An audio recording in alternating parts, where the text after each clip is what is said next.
Overlord Volume 13 Chapter 5. Ains dies. Part 1. There were a total of 4 people in the room. There were 2 paladins, who had come straight here after the fighting and were thus still in blood-stained armor: Remedios Custodio and Gustave Montañez. There was the person in charge of the serving priests, a middle-aged man who could use third-tier spells, Ciliaco Narino. And then there was Prince Caspond Beterez. 2 of them had come from the battlefield, and one of them had been in charge of healing the wounded. As a result, Prince Caspond's room was filled with the stench of blood. Remedios had not removed her helmet even now. That was not proper etiquette for visiting a prince's chambers at all. One could even call it disrespectful, but Caspond did not seem bothered by it, and he appeared very calm. At the same time, the atmosphere in the room was terrible, though not because of the preceding point. It was true that it reeked in here, but the reason was because the mood in the air was harsh. It was so weighty that it even seemed to dull the sunlight entering through the window. This was not how people who had beaten overwhelmingly unfavorable odds and emerged victorious ought to be. Caspond was the first person to speak in this weighty silence. Still, who else could speak first but him? Then tell me about our casualty situation. Of the 6,000 militiamen we brought onto the battlefield, roughly 2,400 of them have been injured or killed. If I may add to the Vice-Captain Dono's words, there were around 1,000 wounded. The priests tried to heal them, but we failed to reach about half of them in time and they died. And then half of the paladins survived, and 8 priests died. Caspond closed his eyes and shook his head as he heard Gustave's words.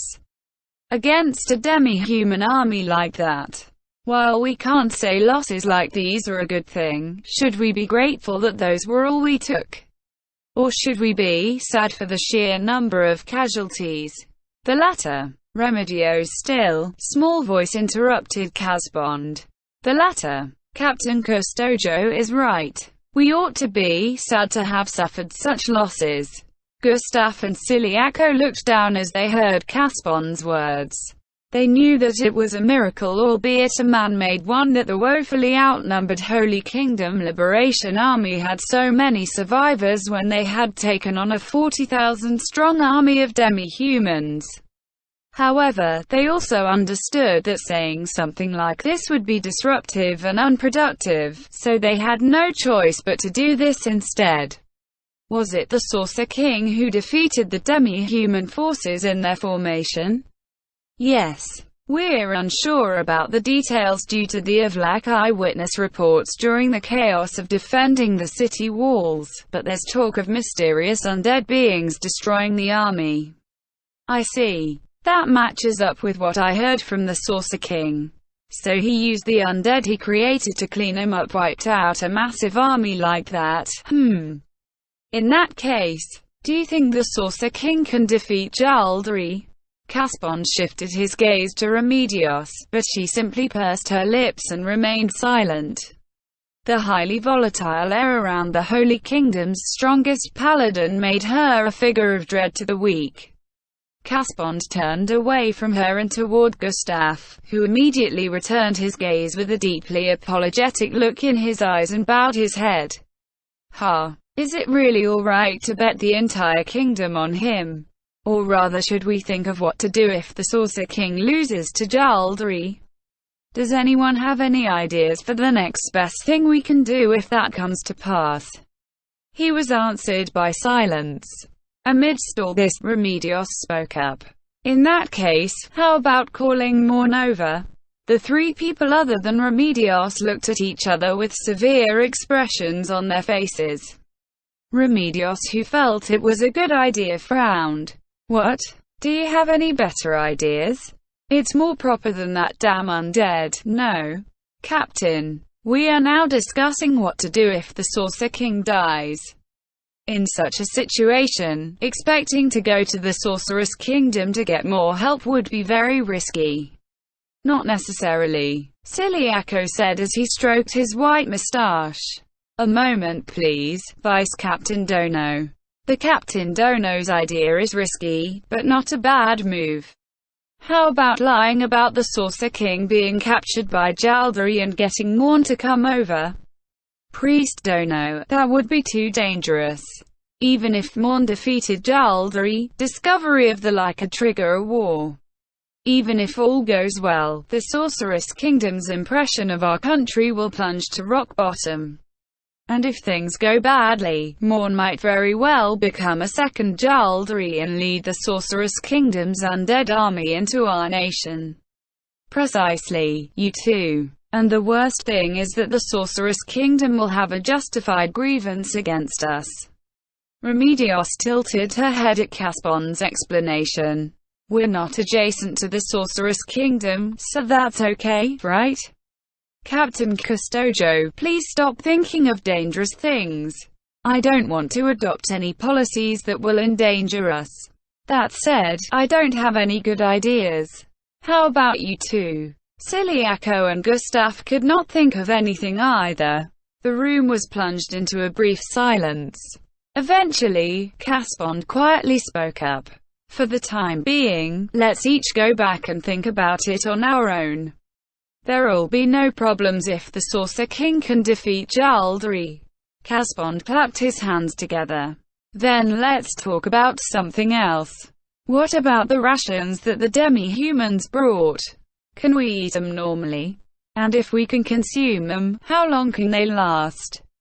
Normally, they would belong to the Saucer King since he had defeated the demi-human army, but he had already said that he would hand them over free of charge. Gustav answered. He was in charge of sundry tasks like that.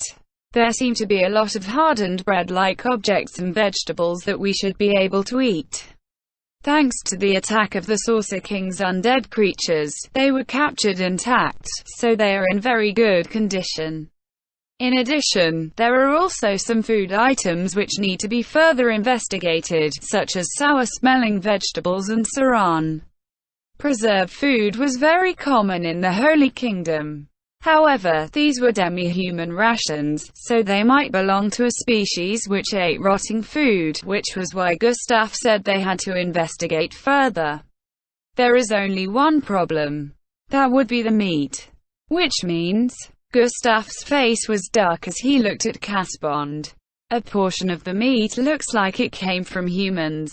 That conclusion came from looking at its shape and we're not certain about it. Maybe we could tell if we ate it, but I'd rather not sample it, if you don't mind. How much meat are we talking about here? Siliaco had a disgusted look on his face. Many demi-humans eat meat, so there was a lot of it. At a glance, it seems like half of the rations they brought were meat. What? Half of the rations for an army of 40,000 troops is meat. Hypothetically, if a demi-human ate a kilogram of meat a day, that would make 40 tons. If they had enough for 2 weeks, that would be 560 tons. In that case, the prince grabbed his face. How much of that is human meat? We don't know. Checking each and every piece would take a lot of time, and if they aren't in their original shapes, it would be a shame to pointlessly discard food when the future seems grim. I would like to separate the human meat from the other meat. Priest Narano, can your spells do anything on that front? My apologies, Prince. We cannot do something like that. I feel my colleagues among the paladins should be the same way. Caspond saw Gustav nod and sighed deeply. So magic can't do everything, huh? How about having the captive demi-humans eat it to find out? We should let the dead rest in peace. If there's human meat, we ought to return it to the earth. Exactly, Captain Custodio. What do you think, Vice Captain Montañez? Yes, I agree with the captain. I feel that no matter what, we won't have enough time to investigate each and every barrel of meat. We ought to use our time and effort on other areas. I see. Very well, I understand. So with regards to the demi-human meat, we'll dispose of everything that looks questionable. In that case, how about the demi-human's arms and armor? The Saucer King had also handed him over for free. But he had also said that he would be expecting something in gratitude, so they would have to hand over the appropriate items if the time came. If they could defeat Jaldari or take back the royal capital, Caspond planned to announce to the people that he would be handing the nation's riches over to the Sorceress Kingdom. Firstly, recovering the equipment from the demi-humans and burying the corpses will need time, therefore we won't even have time to check their quality. Priest Dono, if any undead spring up here, will they become the Saucer King's minions? Undead spawned easily in places where many people died. A place where more than 10,000 demi-humans had died fit perfectly. Upon being addressed, a profoundly distressed look appeared on Siliako's face. I do not know. I truly do not know. But anything could happen, so we ought to deal with the bodies and sanctify the land as soon as possible. I would like to rely on our strength alone for that, but we simply cannot manage that way, so I would like to get some help from the paladins. Leave it to us. We're used to dealing with the undead, after all. I'd expect no less from Captain Remedios. It puts my heart at ease. If only the Holy Queen Sama or Kelet Sama were here. Everyone fell silent as Siliako's words tapered off. After what seemed like a period of silent prayer, Caspond spoke. Something on that point, Vice Captain Montañez. The Saucer King seems to want to take the magic items back to his nation, so he picked them out first. Of course, he'll return anything that belongs to the Holy Kingdom. Understood. That said, while we have some knowledge of swords and armor, we'll have difficulty with other items. If anyone here has knowledge of magical items, I would like them to step up and help. I could help when it comes to items passed down through the royal family. As for religious items, though, Siliako nodded as Caspond looked to him. In that case, we'll go get helpers from among the civilians. Still, this was really unexpected. No, we should say it was more than we hoped for. We ought to thank the Saucer King's power for surpassing our expectations. Nobody present voiced any objections. Amidst the silence, Caspond spoke again, like he was their representative. This city did not fall thanks to the Saucer King's power. There was a very audible sound of teeth grinding, and Caspond looked worriedly at Gustav.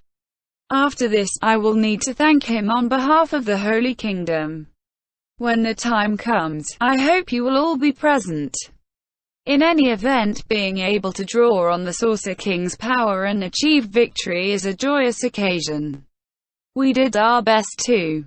Don't forget that. Remedio's words seemed to freeze the air in the room. No, it was two people who had frozen up. Gustav and Siliako. Gustav's mouth opened and closed like a koi. He looked like he had no idea how to apologize for his superior's outburst. Indeed, Captain Remedios, it is a fact that we would not have won this battle without the fierce resistance that you and the people put up. Caspond saw Remedios nod, and then he continued speaking. However, it is also a fact that without the Saucer King's help, we would have lost, and it is just as true that he could have won by himself. Am I wrong? Remedios savagely ripped off her helmet and flung it at the wall, making a loud bang. Your Highness, did something happen? The door to the room flew open, and the paladins on guard outside rushed in. Nothing happened. Continue waiting outside. The paladin's eyes went back and forth between Remedio's helmet and the look on her face, and they realized what had happened. After indicating that they understood, they quietly left the room. Captain Custodio, please do not get worked up. I ask you to be calm. How can I be calm? Almost everyone I've met on the way here was praising him. It's as though he won the whole thing by himself. Didn't he only show up halfway? How many people died before he won? That was a victory paid for by the lives of the people, the paladins, the priests, men, women, elderly, and children. Remedios glared at Caspond. It's not true that he won by himself. Captain Gustav could no longer hide his fear at the way Remedios was acting in front of the prince.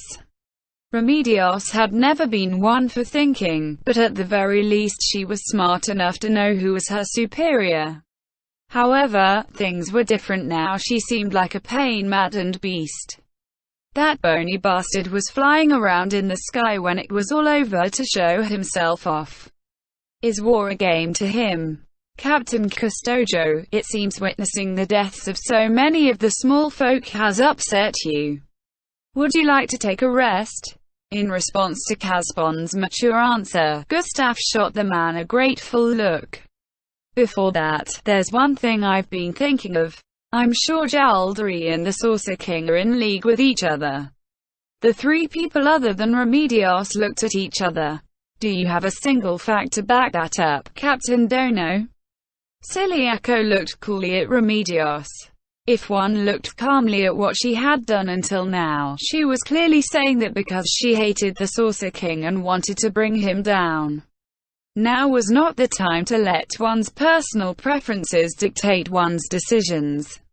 Isn't he the only one scarring from this? Both the demi-humans and the people of the Holy Kingdom are dead. The Sorceress Kingdom is wearing away at our fighting strength in order to someday take control of the nation and the hills.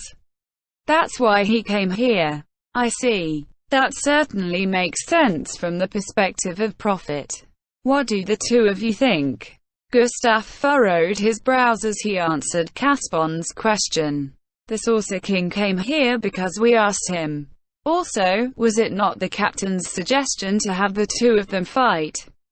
Indeed it was. That masked bitch in blue rose is also one of them. If not for what she said, we would never have gone to the Sorceress Kingdom. If not for that suggestion, we would have gone to the Empire or the Theocracy. And who knows, he might have come anyway even if we didn't say anything. Ha! Caspond sighed deeply. Captain Custodio, your logic has been nothing but self-serving from the start. You're simply twisting the facts to match what you're saying. I recall the Saucer King saying he wanted the maid demons. Am I wrong? Please forgive me for saying these things which are unbecoming of a priest. I hear that those maid demons are quite powerful. In that case, I can understand why the Saucer King would like to obtain them. Demons do not need to eat or drink and they do not have a maximum lifespan. Being able to dominate such powerful demons might be better than scarring an army. In that case, it would mean the Saucer King is aiding our nation because he felt there was sufficient value in it. It is only common sense for a king who rules a nation. Still, nobody's seen those maid demons before, right? As Remedios screamed while in the grip of her emotions, Caspond looked at her like she was a pitiful, sad child. Captain Custodio, I would like to have a reasoned conversation with you, and not an emotional one. But it seems you are tired. Go and rest. That is an order. The red-faced Remedios still looked like she wanted to shriek something else, but Caspond was a step ahead of her and continued speaking. Go visit the wounded men. That's part of your duties as a field commander, am I wrong? I understand. Remedios picked up her helmet and left the room. There was no way to describe how the air in the room relaxed after that. It felt like the sense of fatigue one would have after a storm had passed and all the pieces had been picked up, mixed with a sense of relief at the fact that one had managed to survive. However, one man was not finished yet. Your Highness, I sincerely apologize for Captain Custodio's actions. Caspond smiled bitterly to Gustav as the latter bowed his head. It must have been really hard on you too. However, could you think about the future too? I honestly have no idea what's going to become of this country after this war is over. If only we could find my sister, the Holy Queen. What happened to the Holy Queen during the Battle of Kalincha? Did you hear anything from Captain Custodio? Gustave was Remedio's personal assistant. Therefore, he would have been present when Remedios told Caspond about it.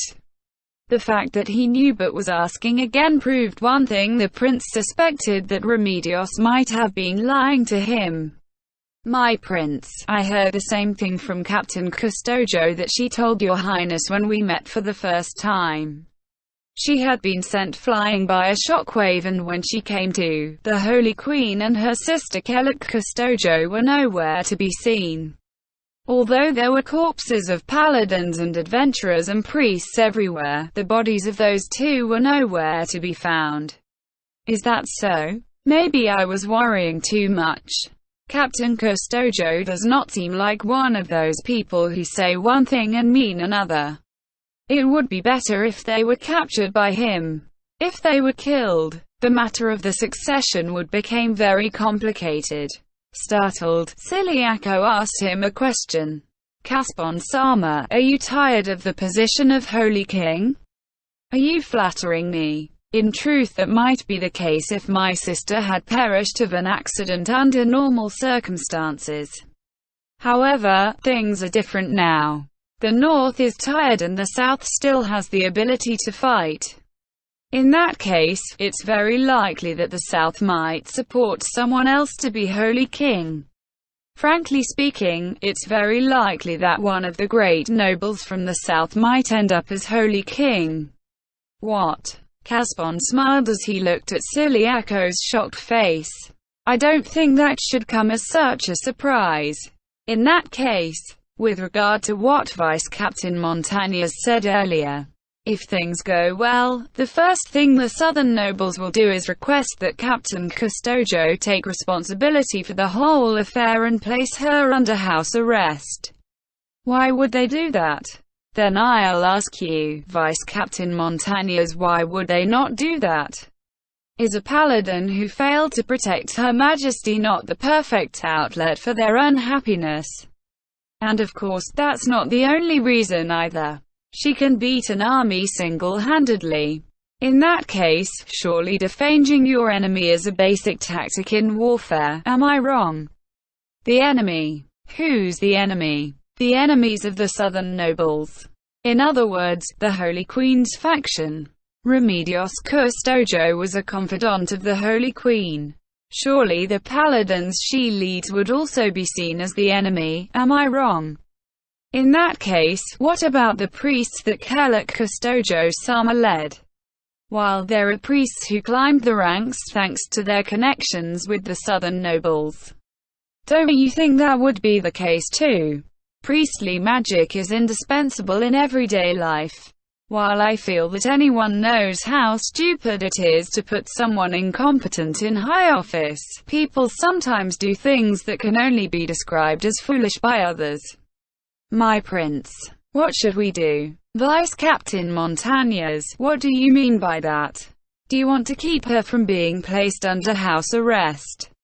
Or do you want to keep the paladins from getting involved? I want a better future for the Holy Kingdom. We need to find my sister.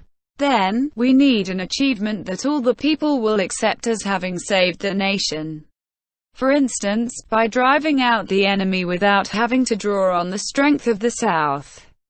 That's impossible. We can't possibly win without the Saucer King's power. Caspond looked at Gustave, who was complaining unconsciously, and shrugged. Still, that has to be done.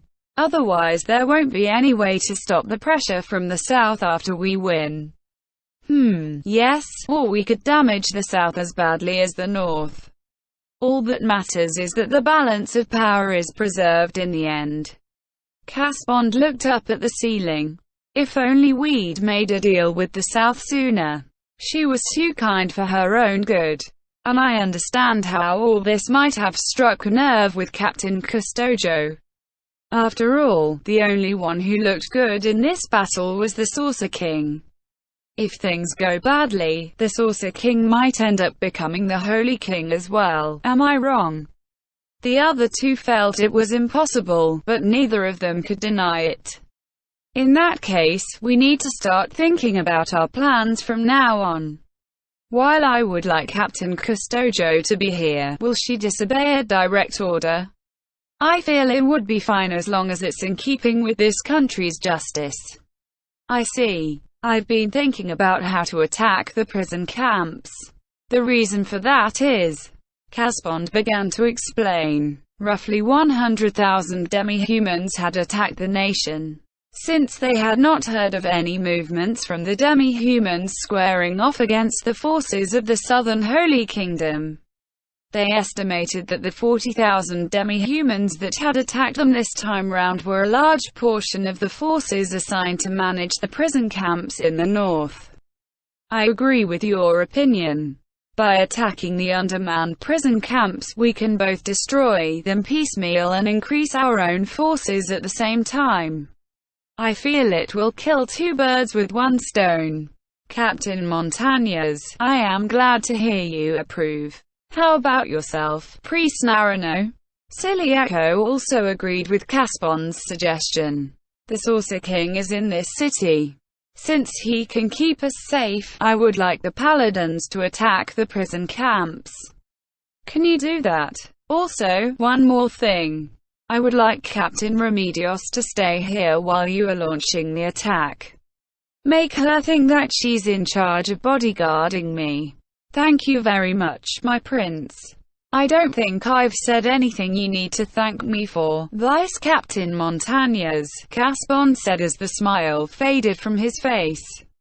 The absence of the country's strongest paladin means that if there's someone like the Grand King at the prison camp you're attacking, you might all be wiped out, am I wrong? Can we decide which camp to attack? But of course, I'll leave it to you. There's no need to force yourself to attack a large camp, that's more dangerous. Understood. In that case, I feel only we should go. Captain Montañez, may several of our battle-capable priests go with you? Certainly. Then we'll set out in a couple of days' time. Ains used greater teleportation to reach his destination, which was in front of the log cabin on the surface of Nazarick. Albedo, Demiurge, and Lupus Regina were all standing there already, although he did not know how long they had been waiting. Albedo and Demiurge had been summoned by Ains, while Lupus Regina must have been the one on duty in the cabin.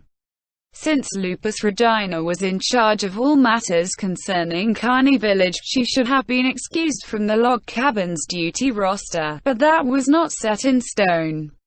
Perhaps someone else was on duty, but they had not been able to make it, so Lupus Regina had rushed over instead. That would be wonderful if it were the case. After all, that would imply that even if there was a lack of manpower for a shift after completing a mission, there was a system to immediately swap someone else in to make up the shortfall. Still, hang on. While the Pleiades each had completely different job abilities, their maid skills were all equal. It only made sense that they could substitute for each other in a professional capacity. However, in contrast to that, there were also personnel who were hard to replace. Starting with the Floor Guardians and the Guardian Overseer, there were some NPCs with highly specialized abilities who might need someone to take over them for one reason or another. This was especially true because Ains had been working hard towards establishing a vacation system. After all, letting Pandora's act a substitute for all of them is also dangerous. To take an extreme case, what if Ains himself was not around? For instance, if he were imprisoned, or if he were charmed, or something else. While he did not think that everything would break down without him there to make decisions, he had the feeling that Albedo and Demiurge would both say, Ains Sama would never let that happen to himself, and thus not plan for unforeseen circumstances. I need to seriously assess the need for this, and quickly. In a grave tone, Ains bade the three people bowing to him to raise their heads. It has been a while, Demiurge. Yes. In truth, Ains agonized over the Holy Kingdom's affairs every day, and he also thought about Demiurge every day, so it did not actually feel that way. However, it had been quite a long time since they had last met in person. Now then, you probably have questions about why I acted as I did. While I would like to answer you, speaking in this place is not quite appropriate. Let us go somewhere else. Ains was the first to enter the log cabin. He could have come here straight away because there was a gate mirror set up, but he did not use it today. There was a table in the center of the room, and there were two chairs facing each other on either side of it. Ains took the seat of honor with familiarity and without hesitation. He had already experienced the problems which came of not doing so many times already. While he had once need to ponder which was the top seat before sitting down, he had now reached the point where he could unconsciously take the seat of honor. As he approached the chair, Lupus Regina immediately pulled it out for him. In truth, he was of the opinion that he ought to pull his chair out himself. However, his observations of Jeknev had made him understand that it was very important for a ruler to let his subordinates do work. Still, letting them handle even trivial tasks like this gave Ains the commoner a bit of difficulty. After Ains sat down, Albedo and Demiurge did not take a seat, but instead knelt on the floor. Behind them, Lupus Regina went to her knees as well. I permit the two of you to sit down. The two guardians politely refused in unison. Ains once again granted his permission to the two guardians, whereupon they finally sat opposite Ains after a great deal of thanks and gratitude. Lupus Regina, on the other hand, stood stock still behind the two of them. This takes so long and it's a waste of time. Couldn't it be simpler like? Ugh. Then let us continue our previous topic. While I said there was nobody who need to be saved, I rescued the people of the Holy Kingdom nonetheless. I am sure you have your questions about that, do you not? No, not at all. Why? Demiurge shook his head gently, unable to resist the urge to sigh in admiration. Everything you do is correct, Ains-sama. I feel that the reason why you did so was because you saw that it held merits which I could not imagine. That is correct. If you feel it needs to be done, then it must be correct, Ains-sama. Albedo's words froze Ains's facial expressions solid. But of course, Ains had no facial expressions to speak of. The way the two guardians, who were also the most knowledgeable guardians in Nazarick, nodded in unison before him filled him with various flavors of terror and anxiety. Wait. Indeed. Yes, it is true. Ains began to panic. The conversation had traveled a path that was slightly different from what he had foreseen, and so he had become confused and could not clearly think of what he wanted to say. However, indeed, under normal circumstances I would have acted as you had imagined. Huh? Ains was slightly confused. He struggled to piece some words together and threw them out as appropriate. Even so, the two of them continued nodding vigorously, and Ains found that a little odd. He continued speaking, desperately hoping for a last-second save. However, this time was slightly different. I did not do this because I was planning something. Having found a way to amend his words, Ains delightedly continued. This time round, I was deliberately introducing a flaw into the plan. What would be the reason for that, Ains-sama? Ains slowly leaned on the back of the chair with a hum. Then he adopted a well-practiced posture, a grand one that was befitting of a ruler, which a master ought to have, and then spoke. Demiurge, Albedo, the two of you are more intelligent than me. That. Ains held up his hand to stop the two of them from speaking. I am just saying that this is how I feel. In that case, what would happen if something unexpected occurred during parts of the event described in your plan? If everything proceeded as you outlined, then everything would have been perfect and ended in excellent form. That said, your plan was really over the top, Ains grumbled in his heart. I felt I was sure to fail given how you threw everything in your operation outline at me. Therefore, a question suddenly came to mind, Demiurge. A perfect tactical mind can not only function when everything is going on course. It must also be able to work when the situation changes dramatically or when it diverges from your expectations. That is to say, I wanted to know if your adaptability was also as laudable. I see, so that's it. He already got it. And he sounds like he understands it all too. Ains resisted the urge to make a jab about Demiurge's preternatural processing speed, something along the lines of, "You're already so smart, why do you think I'm smarter?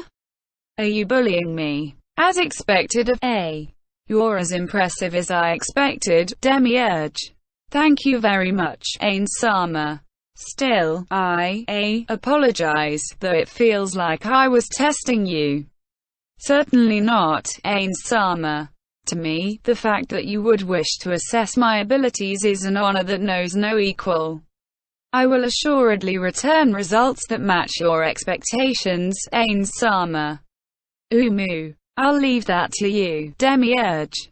In that case, during the course of our activities in the Holy Kingdom, I will cause problems as need and you will amend the plan in response.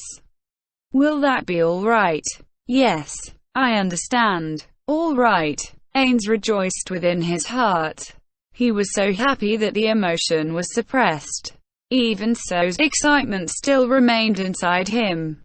Good. This way, even if I screw up, I can say that I was doing it on purpose. No, of course, I need to try not to screw up in the first place.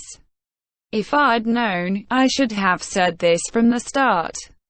While he did not have the bad habit of gloating when a subordinate's plan went awry, it was possible that he might accidentally do something to make them worry.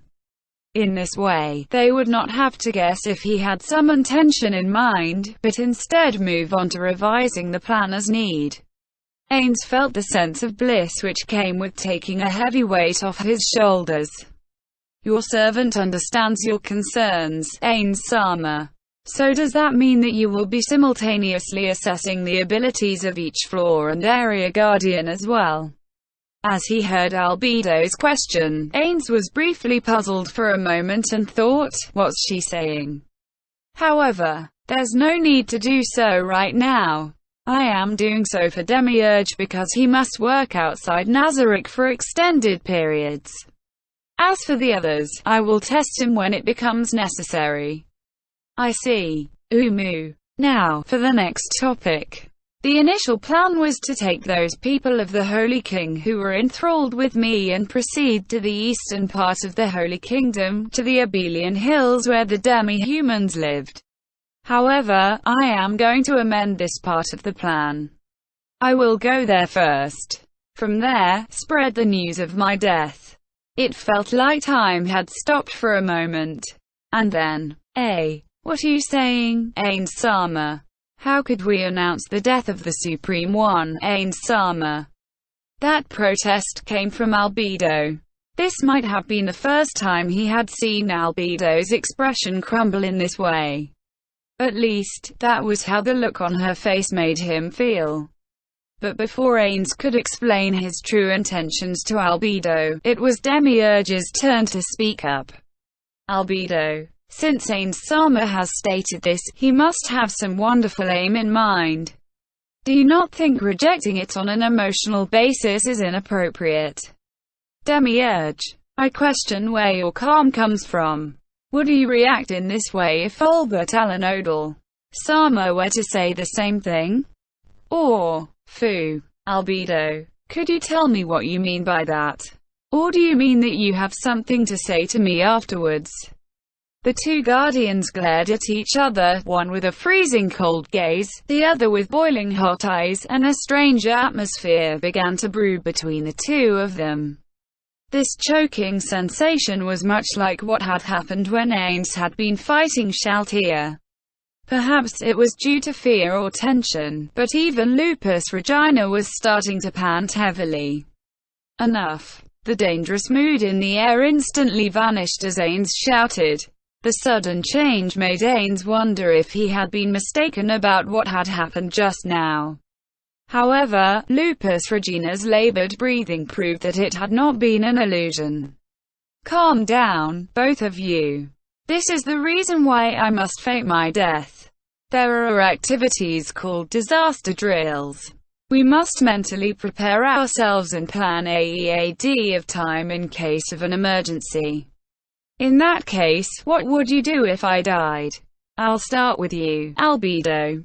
Tell me what you have in mind. Yes.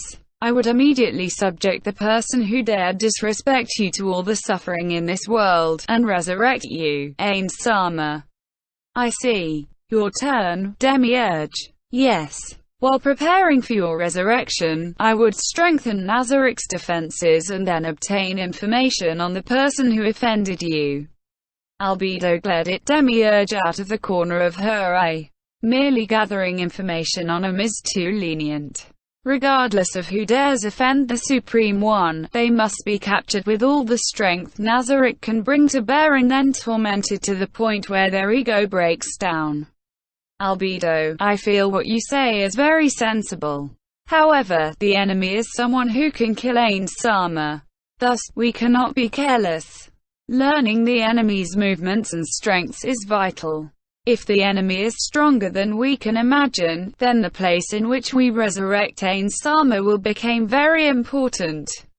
Before Albedo's expression could turn even more grim, Ains rapped his staff on the floorboards. The hard impact was like splashing a bucket of ice water on the two of them, and their faces immediately regained their calm. I did not specify that I was killed by someone. If things go badly, it is not impossible that I might end up dying naturally from some unforeseen circumstances. In truth, he could not think of any natural cause from which he could die, which was why he was using such vague terms. However, it would seem that even the two people that I consider the most intelligent of all have differing opinions. That distresses me. That is why we must undertake this trying, so that there will be no problems if this imagined scenario comes to pass. The two of them bowed their heads. Of course, I am not the only one who could suffer that fate. Demiurge, as Nazarik's defensive commander during a time of attack, if an unexpected situation occurs and you are struck down, could Nazarik continue functioning normally? Yes. I have made thorough preparations in that respect. I recall submitting a report on that to you in the past, Ains-sama. Did I receive something like that? Ains decided that it would be better to trust Demiurge's memory than his own. Still, that is only on paper, is it not? The reason I am asking is because I would like to know if you have tested to see if it truly works out. I sincerely apologize. I have not done so. Demiurge bowed his head, his face a mask of deepest regret as his voice trembled. My deepest apologies, Ains-sama. Signing off on the document without making that suggestion was foolishness on my part. Albedo had the same look on her face as Demiurge as she bowed her head. Ains was filled with a tremendous sense of guilt. Whose fault was it? The answer was that it was his own. If he had been more reliable, the two of them would not need to apologize like this. Was he not a scummy boss? There is no need for you two to apologize. It was my fault for not properly explaining matters to you. I was the one who should have noticed that no test had occurred. The mistake is mine. Ains bowed his head until his forehead touched the desk. All this was due to my unworthiness, and I seek everyone's forgiveness. What? Ains-sama, please do not do that. The two of them hurriedly tried to stop Ains. However, Ains did not raise his head. He was too ashamed to show them his face because he knew that he was so shallow that he could not even come clean when apologizing. Lupus Regina. Hurry and raise Ains's head. Me? Please, please forgive me. I can't possibly raise Ains-sama's head by force. Please, please raise your head. They all said in unison. It was only after the three of them, Demiurge in particular, started looking especially flustered that Ains hurriedly looked up. After that, he heard sighs of relief from the three of them. I am grateful that you have accepted my apology. Now then, when I reach the Abelian Hills, we will use my death as the basis for an exercise. Yes. Since this is a rare opportunity, why don't we conduct other exercises as well? For instance, if Demiurge and I were killed off by someone, that sort of thing. At this point, Ains began to feel uneasy about his own suggestions. That said, even I have not fully planned out the details when it comes to this trying. Therefore, if you have come up with a better plan, go ahead and carry it out. No need to ask my permission. After all, this is an exercise founded on the premise that I am dead.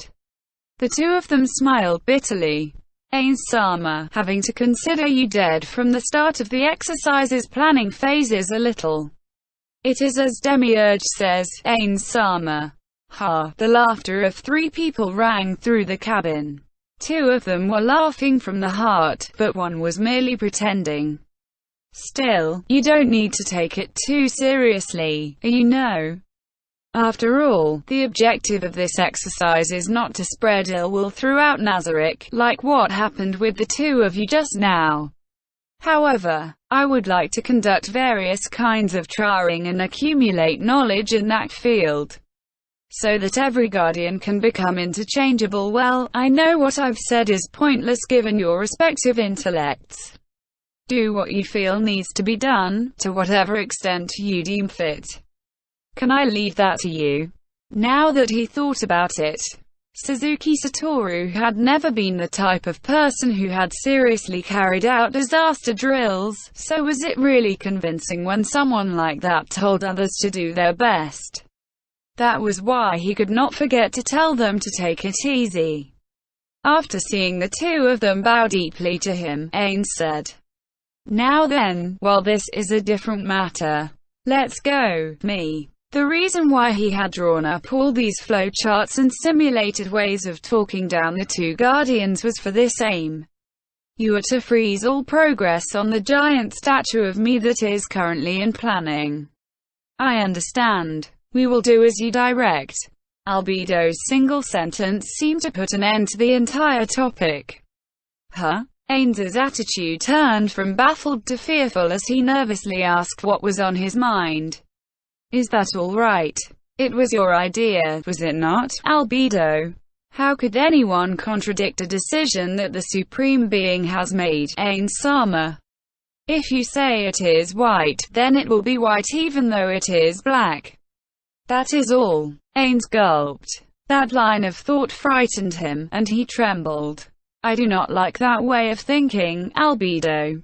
That is just like abandoning all thought, and even I will most certainly make mistakes at some point. He was just saying, most certainly, but it felt like it had been happening all the time. And in that case, won't everything be over if I'm captured? The person who brainwashed Shaltier is still out there, you know.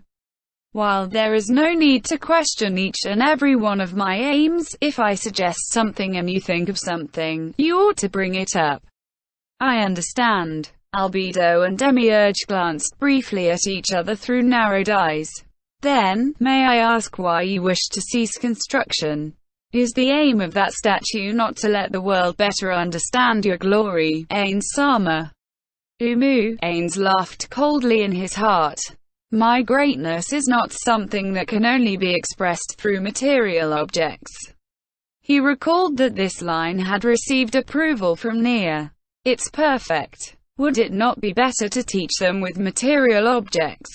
After all, fools are those who can only understand what they see before their eyes. Albedo's words froze Ains in place. It was just like a pitcher throwing a ball at a batter, but instead of having it being hit back at him, the batter caught it instead and threw it back at full force. I see. You have a point, Albedo, but... As Ains thanked his voice for not trembling, he struggled to work his brain, and then gave up when nothing came to mind. While he nearly rounded his shoulders, he could not allow his image as a ruler to crumble before his subordinates. No, forget it. I'm sure that Albedo can pick out at least 5 of the flaws I've spotted, and the merits outweigh them. In that case, there is nothing else for me to say. 5 flaws. Demiurge, I need to discuss something with you later. May I borrow your intellect for a while? But of course. I expected nothing less of you, Ains-sama, to think you would say our minds were superior.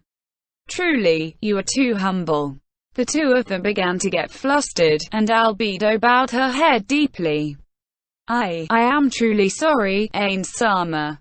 While my plan to build your statue has already received your approval, please allow me to temporarily suspend construction. I sincerely apologize. Well, it can't be helped then. Proceed, Albedo. Ains had merely tossed out an offhand remark, but Albedo and Demiurge seemed abnormally shaken by it. He could even hear Lupus Regina whisper, "Amazing," from behind them. He looked away, feeling guilty because he had once again confused the two of them by talking nonsense. However, he was glad that the plan to build the giant statue would be briefly halted. Next, I need to do something about the 4 festivals with my name on it, like the Saucer King Grand Thanksgiving, the Saucer King's birthday and so on. If the Saucer King Grand Thanksgiving is cancelled because the statue's being cancelled as well, that just leaves 3 of them. Besides, if these were normal festivals, I wouldn't want to stop them either. In truth, Ains had once nonchalantly suggested a plan for organizing festivals. However, that had led to the formation of a strange and embarrassing festival committee. Ains sighed long and loud in his heart, and then looked at Demiurge. Alright, that leaves the details which I need to discuss with Demiurge. After this, you'll have the demon you summoned, that is to say, Jaldari, attack that city, right? Yes. Indeed, that is so. Therefore, I have a couple of requests. The first concerns a personal project I am carrying out which is not going too well, for which I will need your help.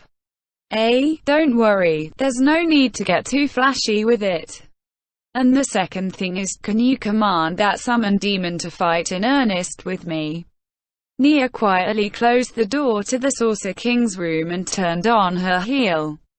And then, her body quivered. She lightly patted her somewhat scalding cheeks to force her face to tighten up before she completely lost her composure.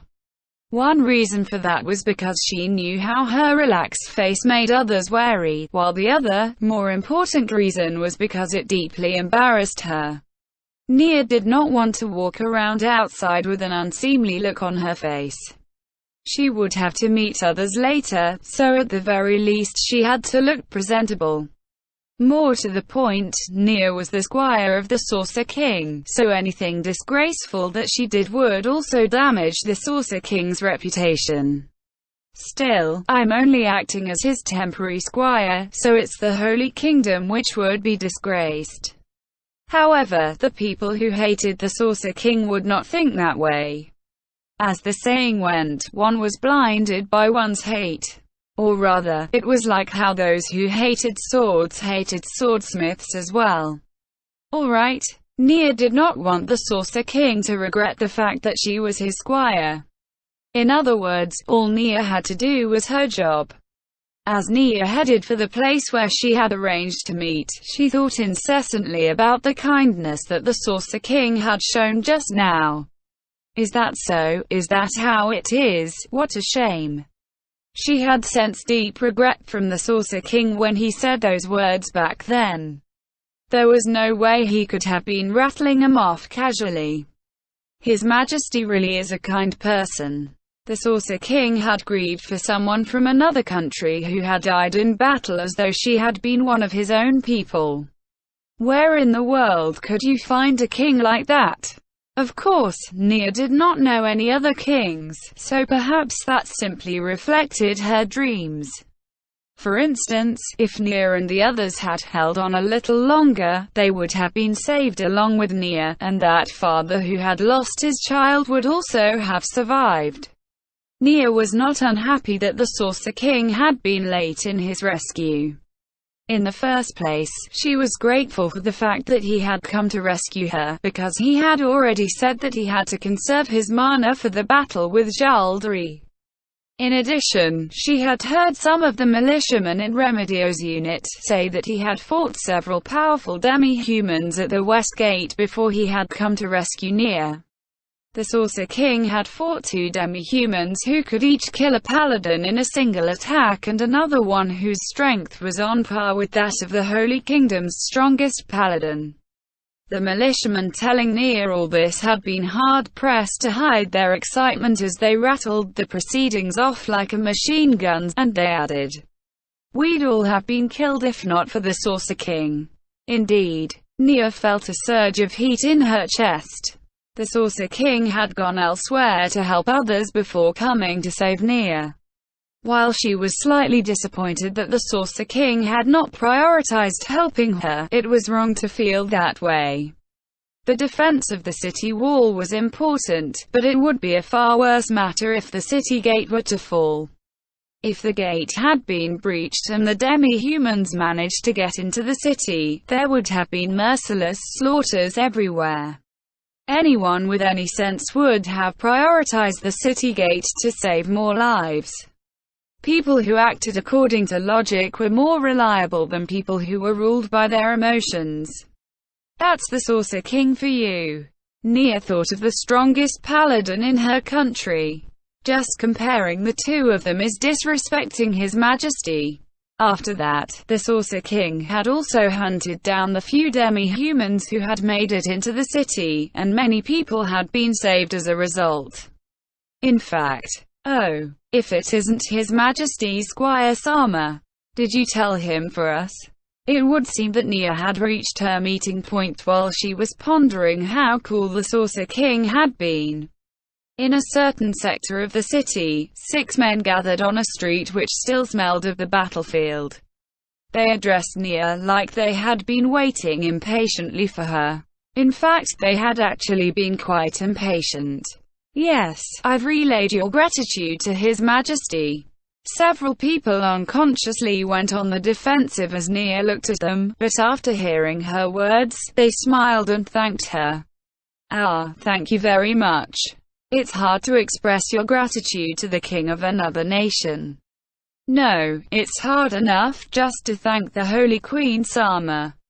"That's true, you can't even meet her to begin with." The people before her had ages which ranged from 14 to 40. However, all of them were squad leaders. Some of them had even been professional soldiers once. Judging by their attitude, they did not feel any sense of dread toward the Saucer King because he was undead. It was true that some people were still wary of the Saucer King because of his undead nature. In addition, people like that were more common among the small folk than the priests or paladins. They often said that the Saucer King was being kind in order to betray them at the right moment, and other such things. However, Nia felt that their reaction was because they did not understand the Saucer King and had simply acted out of the usual disdain for the undead. The reason for that was the group of people before her. There were many people who had changed their way of thinking once they got to know the Saucer King. "No, please don't worry about it. I simply conveyed your gratitude to His Majesty." Yes, His Majesty said that your thanks made him very happy." There were bashful looks on the representatives from the militiamen. "No, we're the ones who should be happy. Oh, what should we do?" "That's right, His Majesty really is compassionate. I'm embarrassed by how we used to fear him because he was undead. His Majesty is truly a kind person." However, I hope you will not expect such good fortune to happen again and again. After all, His Majesty did say that he had used a great deal of mana in this battle, and he would not be able to help you again next time. The group's faces immediately sobered up. So we might not have His Majesty's help next time. This is bad. A lot of people will be afraid if they know they can't rely on His Majesty to help them, my team especially. It's not just your guys. It's the same on my side too. We can't tell them about this. Nia quietly addressed the shaken group. Everyone, I have come to understand one thing. That is, weakness itself is a sin. As puzzled looks appeared on their faces, Nia slowly explained herself. Do you get it? If we were strong enough, things would not have gotten to where they are now. We could have saved our parents, our children, our wives, our friends. We could have saved all of them with our own hands. The Saucer King once said that we are the ones who place the most value on the things which are important to us. After all, His Majesty is not the king of this country, and he simply came to assist us for a special reason. Nia took a breath. Nia raised her voice, so the people watching her and the people of the Holy Kingdom passing by would hear her words. When the Saucer King defeats Jaldari and returns to his own country, what will we do when the demi-humans attack again? Will we cry and beg the Saucer King, the king of another country, for help once more? For all we know, the Saucer King might not help us next time. That's because this time was an exception. Have you ever heard of a country's king working so hard for another nation? Nobody answered Nia, because such a thing was nowhere to be found. Maybe you don't feel happy that a girl like me is telling you this. But who can protect the things that are important to you other than yourselves? That's why I want to become stronger. When I become stronger, I can protect myself and I won't need to borrow the Saucer King's strength. Yes, you're right. Exactly. I'll train myself too. Ah, me too. Next time, I'll be the one to protect my wife and kids. I'll do that too. I didn't want to when I was first conscripted. But now I feel glad that I was drafted. Still, the Saucer King does make a lot of sense. Valuing the things important to us. When you think about it, that really is true. So if someone else values my wife the most highly, I have to kill him, then. I don't think so, right? I don't think the Saucer King was talking about something like that, right? Hey, I'm just kidding, you know. It didn't sound like a joke. As the crowd laughed, Nia made a suggestion. Everyone, would you like to train with me? While I can't teach you all swordsmanship, I know a thing or two about archery. Weakness was a sin. That was because the weak only created problems for the Saucer King, who was justice. In that case, all they had to do was become strong. She could not allow herself to cause trouble for the Saucer King next time. She had to allow His Majesty to focus on fighting Jaldari. That was what she ought to do, as a squire. Ah, that's a good idea. We need to become strong. I'll protect them next time. Why are you all gathering here? Are you discussing something? Our captain. After being questioned out of nowhere, Nia looked back and saw Remedios Custodio standing behind her. In fact, Nia had heard footsteps approaching, but she had not thought that it would be Remedios. Here comes trouble, Nia thought as she tried to keep her face from revealing how she felt. The representatives, on the other hand, were visibly uncomfortable. Can you answer my question? Yes, ma'am. I was telling these gentlemen that I had conveyed their gratitude to His Majesty. To him, you say. It is hardly appropriate to address the king of another nation as him. Remedios glared at Nia. The strong protecting the weak is common sense, is it not? I do not know if it is common sense, but I feel that only the strong are qualified to say such things, and not the weak. What? Are you saying that I'm weak? Yes, Nia replied without any delay. Compared to His Majesty, you are weak. Captain, have I said something wrong? Remedios glared at Nia, and Nia stared back forcefully at Remedios. HMPH, it doesn't matter if you want to be friends with the Saucer King, but he's undead, you know that, right? A monster who inhabits a different world from the living. Yes, I know that. I said that because I was worried about you. It seems my concern was wasted. Remedios looked disappointed, but it felt very fake to Nia. That was definitely not what the paladin before her really thought. I'm certain you must be busy with many things, Captain, and I would not dare take up your time. In addition, I have things to tell the others. Would it not be better for yourself to move on to the other places you have to be, Captain? Very well then. You lot, it's only natural for the Saucer King to help you. You don't need to think too much about it, you know. After saying that, Remedios left. As they watched her go, someone quietly spoke up. How should I say this?